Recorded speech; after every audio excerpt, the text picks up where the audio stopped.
निवडणूक आयोगाच्या मार्गदर्शक तत्वानुसार सध्या देशभरात विशेष सखोल मतदार पुनरीक्षण अर्थात SIR प्रक्रिया सुरू आहे।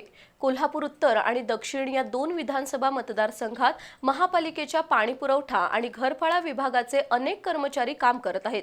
शिवाय महसूल विभागाचे कर्मचारी सुद्धा SIRच्या कामासाठी नियुक्त केले आहेत। 2002 सालच्या मतदार यादीतील व्यक्तींना घरोघरी जाऊन गणनापत्र देणं आणि ते भरून घेणं हे काम BLO मार्फत केलं जातंय। पण अजूनही काही ठिकाणी BLO पोचलेले नाहीत, तर ज्यांनी घर बदललेलं आहे त्यांना शोधण्यात बराच वेळ जातोय। 8 ऑगस्टपर्यंत मतदार पुनरीक्षण मोहिमेची मुदत आहे। दुसरीकडे हा अर्ज नेमका कसा भरायचा हे सामान्य माणसाला समजतच नाही। सध्या या मोहिमेतून कोल्हापूर उत्तर आणि दक्षिण या दोन मतदारसंघातील केवळ 44% काम झालंय। त्यामुळे सर्वच BLOंवर निवडणूक शाखेकडून प्रचंड दबाव आहे। मतदार याद्यांमधील त्रुटी दूर करणं तसंच दुबार मतदार रद्द करण्याची आणि मयत मतदार वगळण्याची प्रक्रिया सध्या निवडणूक आयोगाकडून सुरू आहे। त्यासाठी विशेष सखोल पुनरीक्षण अर्थात SIR प्रक्रिया महाराष्ट्रात सुरू आहे। कोल्हापूर महापालिकेच्या अंतर्गत कोल्हापूर दक्षिण आणि कोल्हापूर उत्तर हे दोन विधानसभा मतदारसंघ येतात। कोल्हापूर दक्षिणमध्ये शहरी आणि ग्रामीण या भागासाठी 2 सहाय्यक नोंदणी अधिकारी नियुक्त करण्यात आलेत, तर कोल्हापूर उत्तरसाठी करवीर तहसीलदार सहाय्यक नोंदणी अधिकारी म्हणून काम पाहत आहेत। कोल्हापूर दक्षिण मतदारसंघासाठी 195 BLO आणि अन्य कर्मचारी काम करतायत, तर कोल्हापूर उत्तरसाठी 202 कर्मचारी नियुक्त आहेत। 2002 मधील मतदार यादीतील नावाचा अनुक्रमांक, मतदार संघ क्रमांक याची नोंदणी करून संबंधित मतदाराचा फोटो असलेलं गणनापत्र BLO मार्फत भरून घेण्याचं काम सुरू आहे।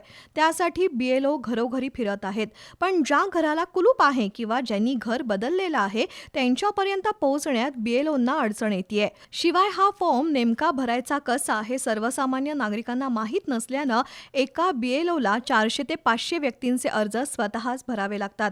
या अर्जातील डावीकडील वरील कॉलममध्ये मतदाराचे आई वडील आणि यादी भाग क्रमांक, मतदार यादीतील अनुक्रमांक लिहायचा आहे, तर उजव्या बाजूच्या खालच्या कॉलममध्ये जन्मतारीख, मोबाईल नंबर, आधार नंबर, आई वडील, पती पत्नी यांचं नाव आणि त्यांचे मतदार ओळखपत्रावरील नंबर याची माहिती लिहून घ्यायची आहे।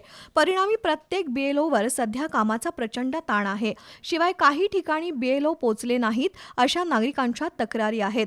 पण जर BLO आपल्यापर्यंत पोहोचले नसतील तर मतदान केंद्रामध्ये किंवा मोबाईलमध्ये प्ले स्टोअरच्या ECINET जाऊन ॲप डाउनलोड करून स्वतःचा मतदान कार्ड क्रमांक टाकल्यावर BLOचं नाव आणि त्यांचा मोबाईल नंबर मिळू शकतो। या नंबरवर फोन करून गणनापत्र भरता येऊ शकतं। त्याचबरोबर मतदान केंद्रावर फॉर्म भरून घेतला जातो। राजकीय पक्षांना अधिकृतपणे ALO नेमण्याची परवानगी देण्यात आली आहे। त्यामुळे ALOशी संपर्क साधल्यानंतरही मतदार पुनरीक्षणाचा अर्ज भरून आपलं नाव मतदार यादीत अपडेट करता येतंय, अशी माहिती सहाय्यक नोंदणी अधिकारी तथा महापालिका उपायुक्त परितोष कंकाळ यांनी दिली। तर मी जसं सांगितलं त्याप्रमाणे आपल्या ECINET ॲपवर जाऊन आपला EPIC ID टाकून तो BLO कोण आहे त्याला संपर्क करून आपला ते इन्युमरेशन फॉर्म प्राप्त करू शकतात। ग्रामीण भागात तलाठी, ग्रामसेवक आणि स्थानिक लोकप्रतिनिधी यांच्याकडे मतदारांची पूर्ण माहिती उपलब्ध असते, पण शहरात विशेषतः उपनगरात स्थलांतरित झालेल्या मतदारांपर्यंत गणनापत्र पोहोचण्यात अडथळे निर्माण होत आहेत। पूर्वी ज्या ठिकाणी मतदान होतं त्या ठिकाणचा पत्ता सापडत नाही, तसंच एकाच घरात 4-5 मतदान असतात पण मतदान केंद्र वेगवेगळी असतात, त्यामुळेही अर्ज भरण्यात अडथळे येत आहेत। गणनापत्र भरलेला अर्ज संबंधित BLOंना पुन्हा मोबाईलवरूनच अपलोड करावा लागतो।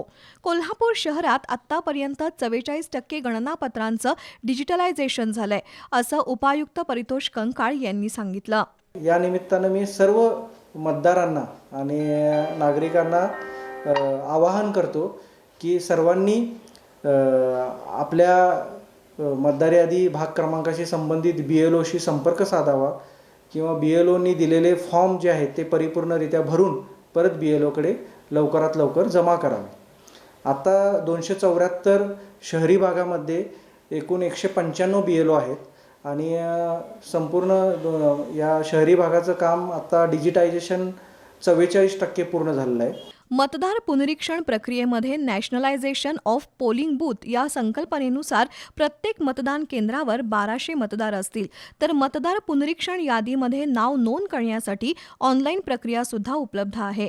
त्याचाही वापर मतदारांना करता येईल, पण त्याबद्दल फारसं ज्ञान किंवा माहिती लोकांना नाही. त्यामुळे सध्या तरी अनेक नागरिक बीएलओंना भेटून SIR नोंदणी करत आहेत. परिणामी या बीएलओ कर्मचाऱ्यांचे फोन अखंड वाजत असून त्यांचं मूळ काम बाजूलाच पडलंय. परिणामी घरफाळ आणि पाणीपुरवठा विभागातील अनेक कामं विस्कळीत झाली आहेत, पण त्याचा दोष या कर्मचाऱ्यांना देऊन चालणार नाही.